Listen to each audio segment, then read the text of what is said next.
बिस्मिल्लाहिर्रहमानिर्रहीम। अस्सलाम वालेकुम। मैं हूं फैसल बेग और आप देख रहे हैं मेरा ऑफिशियल यूट्यूब चैनल। तमाम नए आने वाले दोस्तों को मैं अपने चैनल पे खुशामदीद कहता हूं।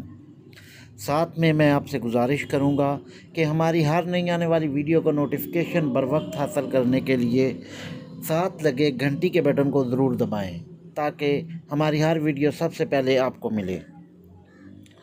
दोस्तों, आज जो नॉलेज आपसे शेयर करने जा रहा हूँ वो सादिकगढ़ पैलेस के बारे में है, जहाँ वक्त के कई बड़े महाराजा, राजे, बरतानवी शाही ख़ानदान के अफराद, वासराय और अहम सियासी अफराद आए।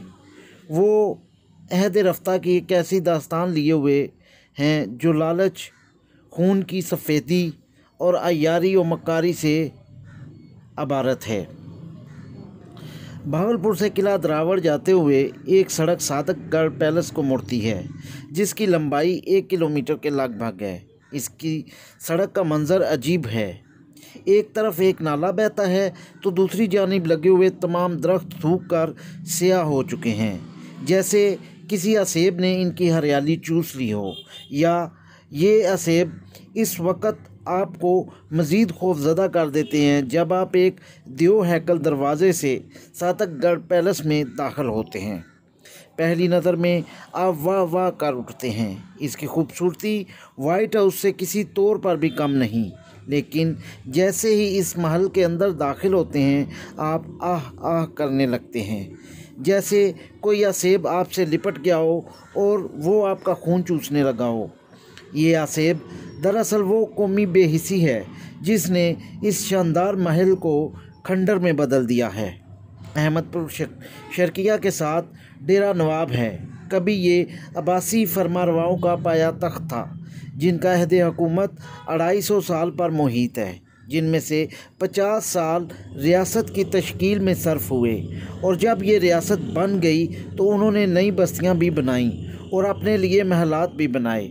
डेरा नवाब में मौजूद सादिकगढ़ पैलेस दरअसल एक वसी कम्प्लेक्स है, जिसमें 3 रिहायशी महलात इसके ऐन अक़ब में वाक़या हैं, जिन्हें मुबारक महल, राहत महल और सादिक महल कहते हैं। ये तीनों रिहायशी से अंदरूनी सुरंगों के ज़रिए भी एक दूसरे से मुंसलिक हैं और फिर ये सुरंगें बाहर खेतों की तरफ भी खुलती हैं।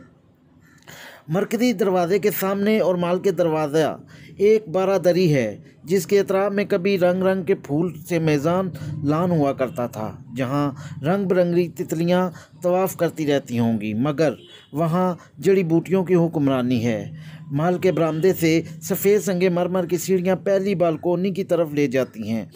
आगे संगे मरमर का बना हुआ इंतहाई खूबसूरत फवारा और इसके आगे मरकज़ी दरवाज़ा है, जिसकी शान व शौकत यहाँ एक बहुत बड़े शीशे से भी किया जा सकता है, जिसको नवाब साहब ने खसूसी तौर पर इंग्लैंड से मंगवाया था। कहते हैं कि जब ये आईना बहरी जहाज़ से कराची की बंदरगाह पर उतारा गया तो इसे रेलवे के ज़रिए भावलपुर लाया गया, जिसके लिए प्लेटफॉर्म चौड़े करने पड़ गए। इस शीशे के आगे शाही चबूतरा है, जहां नवाब साहब अपने मुशीरान के साथ बैठकर अमूर रियासत सरंजाम दिया करते थे, मगर अब इस चबूतरे में इस्तेमाल होने वाली लकड़ी भी उखड़ रही है और इस पर मौजूद ईरानी कालीन गल सड़ चुके हैं।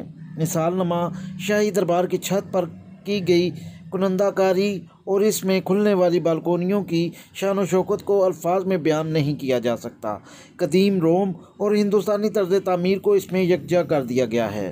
सादिकगढ़ पैलेस का संग बुनियाद नवाब सादिक खान अब्बासी जहारम ने 1882 में रखा और 10 साल के अरसे में 15 लाख रुपए से इसकी तकमील हुई थी। 15,000 मज़दूरों और कारीगरों ने यहाँ काम किया था, जिनकी निगरानी अतालवी माहिरीन तामीरात ने की थी। 24 मुरब्बों पर मुहित ये महल जमाल व जलाल का शाहकार है। इसकी 50 फुट ऊंची फसीलें 1 किलोमीटर पर फैली हुई हैं, जिसके हर कोने पर फौजी बैरक भी मौजूद है, जहाँ पर पहरेदार तीर कमाने संभाले खड़े होते थे। महल के वसत में एक शानदार गुंबद है, चारों तरफ बरामदे हैं और बुर्जियों के निचले हिस्से में तहखाने हैं, जहां रियासत का ख़जाना रखा जाता था। इस ख़जाने में इस्तेमाल होने वाली भारी लोहे के सेफ आज भी इस अंदाज से खुले हुए हैं जिसे किसी नादरशाही माल का शिकार हुए हों। एक जगह पर दीवार को तोड़ा गया है और इसके दरमियान से एक सुराख कहीं आगे की जानिब मौजूद खजाने का पता देता है, जिसे तलाश करके निकाल लिया गया होगा। मरकज़ी ऐवान के अंदर दरबार हाल और इससे मुतसिल दोनों जानिब 8 मुकम्मल सीट, जहां वसी dining hall. Nawab of Bahawalpur के नवासे प्रिंस कमरुज़्ज़मान अब्बासी ने अपनी किताब बगदाद से बावलपुर तक में इसकी मंजरकुशी इन अल्फाज में की है: ख्वाबगाह से लेकर ड्राइंग रूम, ड्रेसिंग रूम, गुस्लखाने और दफातर के तमाम कमरे शाही लवाजमात से खूब कफ़ील हैं। हर कमरे की छत, फर्श और दरो दीवार नफासत और खूबसूरती से छलकती है। सामान आराइश और फर्नीचर बड़े आला दर्जे का है। कमरों में कद आदम आईना और बलोरी फानूस लगे हुए हैं। कुर्सियों, मेज़ों और गुलदानों पर एक ही तरह का रंग है। आर्ट के बेहतरीन नमूने, नवादरात और कीमती पर्दे इस कसर आलीशान के वक़ार में इजाफ़ा करते हैं। माल में एक चिड़ियाघर भी मौजूद है, जिसमें अनवाउ अक़साम के परिंदे और जानवर रखे गए हैं। माल के अंदर कई जानवरों को खनूत करके रखा गया है। माल में सिनेमा की इमारत भी है, जो अब गिर चुकी है। मस्जिद अपनी पूरी शान व शौकत के साथ खड़ी है, मगर यहाँ अजान देने वाला कोई नहीं। यहाँ बिजली पैदा करने के लिए एक पावर हाउस भी था, जिसकी आसमान को छूती चिमनी से आज भी मादी की रोशनियाँ छलकती हैं। माल के साथ दर्जन भर गाड़ियों को पार्क करने का एक गैरेज भी है, जहाँ 2-4 रोल्स रॉयस आज भी गर्द से उठी पड़ी हैं। इन गाड़ियों की मरम्मत के लिए वर्कशॉप भी मौजूद है। माल के दूसरी मंजिल पर एक शानदार लाइब्रेरी भी थी, जिसमें नादर व नायाब किताबों का ज़ख़ीरा मौजूद था, और इस लाइब्रेरी के साथ ख्वाजा गुलाम फरीद का कमरा भी है। नवाब साहब को ख्वाजा साहब से ख़ुसूसी अक़ीदत थी। इसके बारे में नौजवान मुहक़्क़िक़ और शायर अरफान शाहूद अपनी किताब बावनी में लिखते हैं कि एक रवायत के मुताबिक नवाब सादिक खान अपनी दूसरी बेगम कामन गदोकन को दुल्हन बनाकर इस माल में लाए। नवाब साहब ने इस खातून को भावलनगर की किसी जेल या कैद खाने में देखा और इस पर फरिफ्ता हो गए। समिया तबीयत पर आशिक मिजाजी और आई और इसे रिहा करवाया और इसे शादी का फ़ैसला कर लिया। इस बेगम से नहायत इश्क था। इसके मिजाज के मुताबिक पैरहान ज़ेबतन करते, इश्क व मोहब्बत की बरसात बरसती, मगर कोई फूल ना खिल सका। जिस शान खुसरो बेगम के बरको जमाल की तजली इन बरसों में गिरती रही, फिर कभी नसीब ना हो सकी, क्योंकि शादी के कलील बंधन में ही बेगम का इंतकाल हो गया। इनके मरने के बाद नवाब साहब बहुत बेकरार रहने लगे थे, हत्ता कि अपने मुर्शिद ख्वाजा गुलाम फरीद से दोबारा आलम अरवाह से वापस लाने की ज़िद करते। सिर्फ 37 बरस की उम्र में नवाब साहब 14 फरवरी 1899 को इस दुनिया फ़ानी से रुखसत हो गए। सादकगढ़ पैलेस, जहाँ वक्त के कई राजे महाराजे, बरतानवी शाही ख़ानदान के अफराद, वासराय और अहम सियासी अफराद आए, वो अहद रफ्ता की एक ऐसी दास्तान लिए हुए हैं जो लालच, खून की सफ़ेदी और अयारी व मक्कारी से इबारत है। वो माल जिसके मकीन अदल व इंसाफ के पैगंबर थे, इनके साथ नाइंसाफ़ियों की तमाम हदें पार करके इस माल को खंडर बना दिया गया। इस शानदार माल की तबाह का आगाज़ तो उसी वक्त हो गया था जब रियासत भावलपुर के नवाब सर सादिक खान अब्बासी 1966 में लंदन में इंतकाल कर गए थे। तो इसके साथ ही माल की मलकियत भी तनाज़ा खड़ा हो गया। नवाब साहब के 10 बेटे, 10 बेटियां और 3 बेवाएँ थीं, जो जायदाद की तकसीम के लिए मुतहर्रक हो गए। अहमदपुर शर्किया के वो हल्के जो माल के अंदर जन्म लेने वाली कहानियों के राजदान हैं, वो एक और वजह भी बताते हैं कि जुल्फ़िकार अली भुट्टो अपनी बेटी बेनज़ीर भुट्टो का रिश्ता नवाब सलाहुद्दीन अब्बासी से करने के मुतमन्नी थे, और ये पैगाम बेगम नुसरत भुट्टो खुद लेकर डेरा नवाब गई थीं। खुद भुट्टो साहब 2 बार सादकगढ़ पैलेस आए, पहली बार 1973 में और दूसरी बार 1975 में। 70 के लगभग गैर मुल्की सफ़ीरों को लेकर वो ये खूबसूरत माल दिखाने लाए। बेनज़ीर और नवाब सलाहुद्दीन के रिश्ते की तजवीज़ जो नाकाम हो गई, जिसका खासा कलक भुट्टो साहब को हुआ। भुट्टो साहब की काबीना में नवाब सलाहुद्दीन अब्बासी के चचा सैयदुर रशीद अब्बासी वज़ीर ममलकत थे। उन्होंने इस रंजिश का फ़ायदा उठाते हुए भुट्टो साहब से सादकगढ़ पैलेस को सील करवा दिया कि इसे हिस्सेदारों में तकसीम किया जाए। वो 3 माह बाद शदीद मुज़ाहमत के बाद महल को दोबारा वापस कर दिया गया, लेकिन 1985 में लेफ्टिनेंट जनरल SM अब्बासी, जो कि ज़िया दौर में गवर्नर सिंध और भावलपुर के शाही ख़ानदान से ताल्लुक़ रखते थे, उन्होंने अपना असर और रसूख इस्तेमाल करते हुए 1984 में माल को दोबारा सील करवा दिया, जो 2005 तक 21 साल सील रहा।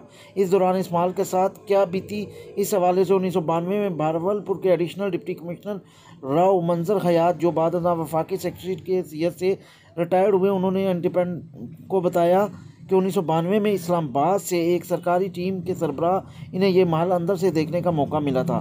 तब ये माल वीरान हो चुका था और इसकी तमाम कीमती अशिया ज़ेर ज़मीन सुरंगों के ज़रिए निकाल ली गई थी।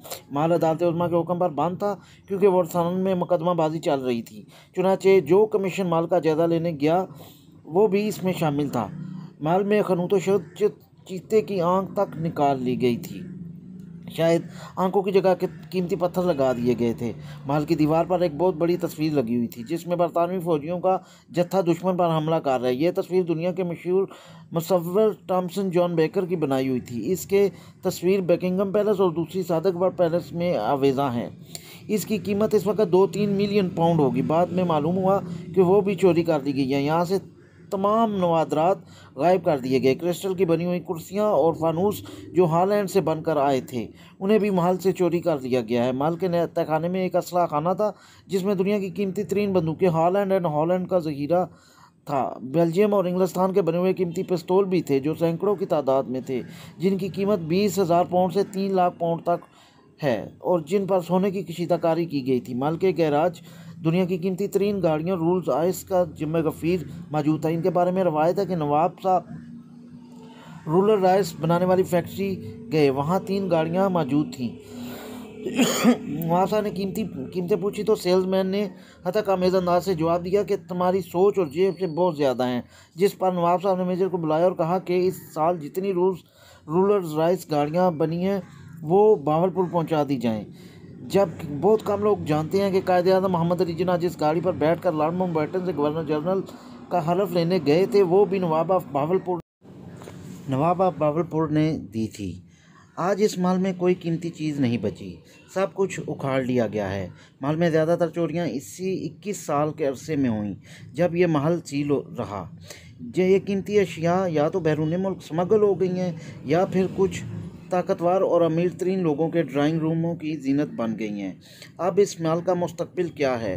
क्या यह कीमती वर्सा किस्सा पारीनिया बन चुका है या फिर इसकी बहाली की कोई सूरत निकल सकती है? ये सवाल प्रिंस भावलपुर खान अब्बासी जो कि सादकगढ़ पैलेस के मौजूदा निगरान हैं, तो उन्होंने जवाब दिया है कि हम इसको एक शानदार 5 स्टार होटल में बदलना चाहते हैं। इसकी तारीखी हैसियत और तर्ज तामीर को देखते हुए इसकी बहाली खासा मुश्किल काम है, लेकिन आगा खान फाउंडेशन को इस सिलसिले में महारत और तजर्बा है। इनसे बातचीत चल रही है जो जल्द किसी नतीजे पर पहुंचेगी। अगर ये अपनी असली हालत के मुताबिक बहाल हो गया तो दुनिया भर के सियाह यहाँ आकर ठहरने को एक यादगार तजर्बा समझेंगे। रियासत भावलपुर के विरसे के हवाले से जब इनसे पूछा गया कि ये तबाह हाल क्यों है तो उन्होंने कहा कि रियासत पर बुरे वक़्त आते रहे हैं। आपस की लड़ाइयों में भी इस विरसे को नुकसान पहुँचा, लेकिन ये बुरा वक़्त भी गुजर ही जाएगा। हमारे अजदाद ने तो चोलिस्तान के 5800 मरबा किलोमीटर सहरा को आबाद करने के लिए सतलज वैली प्रोजेक्ट बनाया था। दरिया से नहरें निकाली गईं। अगर ये इलाका आबाद हो जाता तो भावलपुर आज कितनी खुशहाली होती। हमें क्या पता था कि वक्त आबाद ज़मीनों को भी वीरान करने वाला है। अगर ऐसा हो जाए तो ये महल एक बार फिर आबाद हो जाएगा। इंडिया में शाही महलात और किलों को होटल और म्यूज़ियम की शक्ल दी गई है। नवाब ऑफ हैदराबाद दक्कन के महल फलकनामा महल को भी होटल की शक्ल दी गई है। नवाब ऑफ भावलपुर की पालमपुर इंडिया में गरमानी रिहाइशगाह तारागढ़ पैलेस को भी होटल में बदलकर महफूज बनाया गया है। नई दिल्ली में वाक़या भावलपुर हाउस में नेशनल स्कूल ऑफ ड्रामा कायम है, मगर हम अपने विरसे को स्वाब समझकर तबाह कर रहे हैं। इस विरसे की बहाली के लिए हुकूमत और भावलपुर का शाही ख़ानदान मिलकर हिकमत अमली बनाएगा। दोस्तों, उम्मीद करता हूं कि आपको मेरी आज की वीडियो पसंद आई होगी। अगर वीडियो पसंद आए लाइक शेयर और कमेंट ज़रूर करें। इंशाल्लाह दोबारा मुलाकात होगी। फैसल भाई को इजाज़त दें। अल्लाह हाफ़िज़।